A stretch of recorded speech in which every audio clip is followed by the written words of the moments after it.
최근 이국적인 미모로 전원일기의 일용엄니로 유명한 김수미 씨의 별세 소식이 있었죠. 그런데 한창 활동할 땐 미모와 파란만장한 남성 편력 덕분에 한국의 엘리자베스 테일러라는 별명이 있었던 김지미 씨의 안타까운 소식이 들려왔는데요. 김지미 배우는 아직 우리 기억 속에 살아 숨쉬고 있고 어떻게 지내고 계시는지 정말 궁금했는데 최근에 근황을 알게 되었습니다. 아까 언급한 대로 김지미는 대한민국의 내노라 하는 여배우들 사이에서도 단연 눈에 확 띄는 미모와 남성 편력으로 한국의 엘리자베스 테일러라는 별명이 붙기도 한 인물로 정윤이와 함께 대한민국 연예계에서 대표로 손꼽히는 쌍두마차 중 한 명이었죠. 여고 시절 친척 언니가 운영하는 명동 백조다방에 놀러 갔다가 김기영 감독이 우연히 김지미를 보고 사람이 어떻게 저렇게 예쁠 수 있는지 모르겠다면서 캐스팅 제의를 한 것을 계기로 영화계에 입문했는데요. 그렇게 1957년 김지미는 김기영 감독의 황혼열차로 스크린에 데뷔하는데 당시 대세였던 최은희는 신상옥 감독과 춘향전을 찍어 김지미와 대결을 펼치게 되었죠. 결과는 최은희의 승리로 끝났으나 60년대 후반에 들어서 최은희를 비롯 엄앵란, 문정숙, 최지희, 김혜정 등 기존에 활동했던 여배우들을 모두 물리치고 당당히 탑의 자리로 올라섰으며 차세대 트로이카인 문희, 윤정희, 남정임이 김지미의 아성에 도전했으나 김지미는 결코 흔들리지 않았는데요. 하지만 데뷔 1년 만인 1958년 18살의 어린 나이로 12살 연상의 영화감독 홍성기와 결혼을 하는데 당시 영화를 찍는 과정도 어수선하고 정신없이 흘러가다 보니 결혼마저 그저 영화의 한 장면을 소화하듯 정신없이 치렀다고나 할까요? 하지만 결혼 생활은 그렇게 흘러가지 않았습니다. 일주일에 한두 번 겨우 집에 들어가는 일정을 소화하던 김지미는 불과 4년 만에 이혼이라는 결말을 맞게 되는데 두 사람의 이혼 사유로는 김지미와 최무룡의 간통 사건이 빠질 수 없죠. 결혼 후 국제극장에 속한 당대 최고 영화사의 최무룡과 함께 전속 배우로 계약을 한 김지미는 당시 너무 바빠서 일주일에 한두 번 집에 들어갈까 말까 하는 상황이었고 바쁘게 몰아치는 스케줄에 지쳐갈 무렵 옆에 있던 최무룡과는 사이는 점점 거리감이 없어졌고 육체적인 관계까지 허물이 없어졌죠. 하지만 문제는 최무룡이 아내 강요실과 혼인 관계 중인 유부남이었으며 당시 그의 아들 최민수가 태어난 지 겨우 열흘이 지난 시점이었다는 점이었는데 두 사람의 사이가 세상에 밝혀지자 강요실은 두 사람을 간통죄로 고소하여 김지미와 최무룡은 구속됩니다. 결국 간통 사건 이후 김지미는 자신의 집을 팔아 위자료 230만원, 채무변제 78만원 등 약 300만원을 강요실에게 주기로 한 뒤 2달 만에 석방되었습니다. 최무룡은 당시 돈이 없었기에 이 모든 부담을 김지미가 감당할 수밖에 없었는데 당시 전남편 홍성기는 소감을 묻는 말에 하루벌이를 하는 지게꾼의 신세가 부럽다고 남겼고 김지미는 어차피 맞을 소나기다라고 인터뷰를 하기도 했는데요.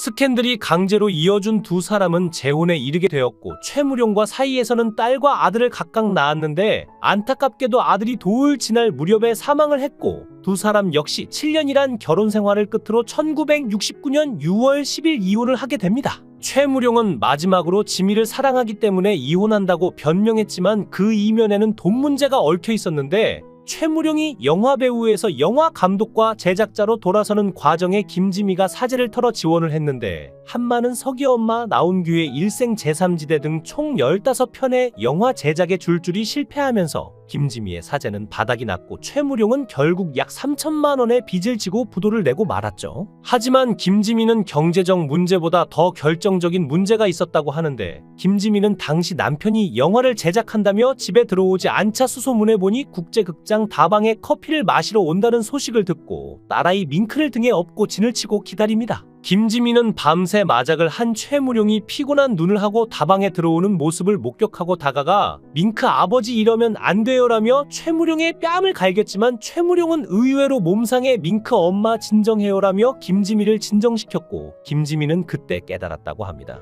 김지미는 내 턱이 부서지도록 때려주고 날 붙잡고 이 여편네야 새벽에 어딜 찾아와라고 소리쳐 주기를 바랐어요. 그런데 그 사람은 오히려 내 몸을 걱정하더군요. 그때 느꼈죠. 아, 이 사람은 내가 평생을 맡길 남자가 아니구나 하고 말이에요라고 말했는데 이렇게 강인한 남성을 바랬던 김지미는 남편을 말리는 대신 이혼을 선택하죠. 1976년 김지민은 다시 한번 대한민국을 뒤흔드는 스캔들의 주인공이 되는데 이번에는 무려 11살 연하의 당대 최고의 가수 나훈아와 결혼을 한 것인데요. 연상연하 커플이 흔하지 않던 시대 두 사람의 첫 만남은 김지미의 집에서 열린 파티에서 나훈아가 노래를 몇 번 부르며 서로의 안부를 챙기는 관계로 발전했고 나훈아가 군대를 다녀온 후 일이 끊긴 시기에 더 가까워졌는데 두 사람은 김지미의 오빠가 운영하던 신탄진의 공장을 여러 차례 함께 방문했고 남녀 관계다 보니 육체적으로 불이 붙었는데 이 일이 스캔들로 번지자 아니라고 부인하지 못하고 동거를 하게 된 것이었죠.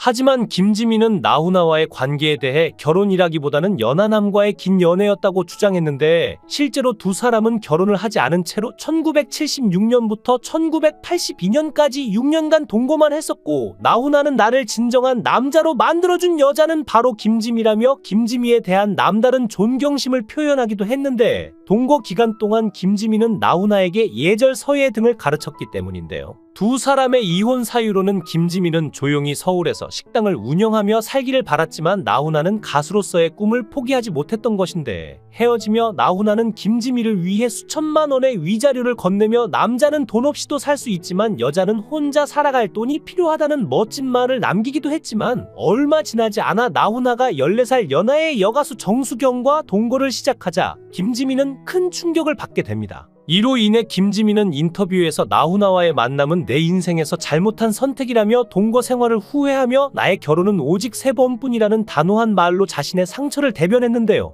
이후 김지미는 1991년 네 번째 남편인 이종구를 만나 재혼하는데 이종구는 캐나다에서 오랜 시간 의사로 활동하다 한국에 개업한 인물로 김지미의 어머니에게도 참으로 다정하게 잘해드렸고 김지미는 남편 덕분에 어머니가 3년은 더 오래 사셨다며 고마움을 표했는데 김지미가 처음 이종구에게 관심을 보였을 때 어머니가 유난히도 떠밀었다고 회고했죠. 이종구는 7, 8개월 동안 아침 저녁으로 러브레터를 하루 2장씩 꼭 보내주었고 김지미는 남편의 정성에 감동했다고 합니다. 그때는 뭔가 뜨거운 사랑이라기보다는 노년에는 함께 마음속 이야기를 나눌 사람, 물 한 잔이라도 건네줄 사람이 필요하지 않나 싶었죠. 편안한 사람이라서 그렇게 결혼을 결심하게 된 거예요. 하지만 김지미의 늦은 결혼 생활은 이렇게 시작되었지만 시간이 지나면서 이 관계가 뭔가 건조하고 거리감이 느껴지는 것을 깨닫게 되었는데 김지미는 결혼 후 늘 네, 그러세요라는 말만 반복하며 격식에 갇혀 살았고 남편 역시 늘 고요하고 우아한 품위를 지키려 했습니다. 서로 지지고 볶으며 투닥거리는 것이 오히려 건강한 관계인데 김지미는 격식에 얽매인 일상 속에서 몹시 피로감을 느꼈고 마침내 이 결혼에도 종지부를 찍게 됩니다. 훗날 김지미는 이 네 번째 결혼을 두고 이렇게 말했는데요. 제가 20에서 30대였다면 진작 이혼했겠죠. 손주가 6이나 되니까 그냥 액자 속 사진처럼 살자고 생각하며 참고 살았어요. 하지만 결국 이번만큼은 후회를 했어요. 왜 진작 이혼하지 않았을까? 왜 무려 11년이나 끌었을까?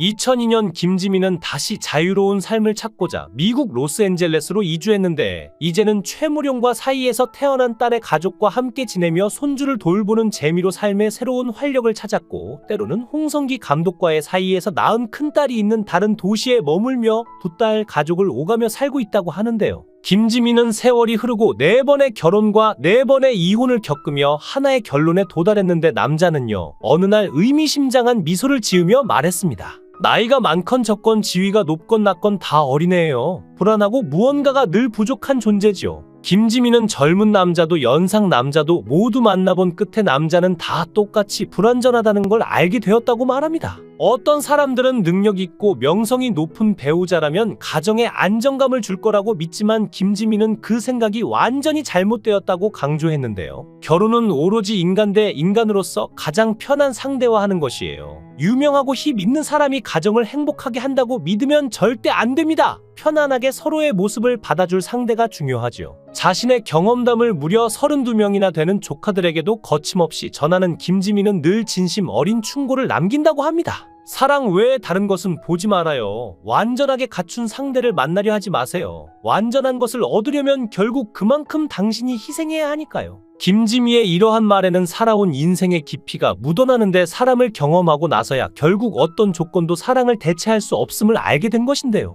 김지미가 노년에 나름 깨달음을 얻은 것 같은데 돈이나 직업을 보고 결혼하는 것보다 어리석은 행동은 없죠. 평생을 함께 할 상대니 가장 편한 상대가 최고라는 진리긴 한데 다만 김지미 역시 아직은 깨달음이 좀 부족한 것 같습니다. 김지미는 자신의 본능대로 움직였지만 사실 사람은 자기 하고 싶은 대로 살아서는 안 됩니다. 일례로 당시 최무룡에게는 갓 태어난 아들 최민수와 딸 3명이 있었습니다. 이들은 가정이 파괴되는 슬픔과 불안을 겪어야 했죠. 남녀가 서로 만나서 사랑을 하는 것은 좋은데 그것이 상대방의 배우자나 아이들에게 피해를 주면 안 된다는 가장 기본적인 진리마저도 김지미는 아직 깨닫지 못한 것 같습니다. 본인의 재능과 능력이 차고 넘쳤기에 항상 당당했지만 또한 결코 약자의 자리에는 서보지 못했기 때문이 아닐까 하는데요. 하지만 김지미는 여자에게는 잘 쓰지 않는 말인데 당대의 풍운하라고 할 수 있죠. 한국 영화사 최고의 여배우로 손꼽히고 있고 4번의 결혼과 4번의 이혼으로 세상을 뜨겁게 만들었는데 지금도 옛세대들은 화투를 치다가 6이 나오면 김지미가 나왔네라고 합니다. 화투 6자 목단, 즉 모란에 비유될 만큼 미인으로 이름이 높았죠. 여기에는 이중적인 의미가 있는데 즉 화중지왕이라고 하는 모란처럼 최고의 꽃으로 지칭되기도 하지만 안 좋은 뜻으로는 향이 없고 꽃잎이 너무 만개한 모란에 빗대어 남자에게 해픈 여자라는 비아냥이 숨어 있는데 그만큼 김지미의 인생은 화려하면서도 굴곡이 많았습니다.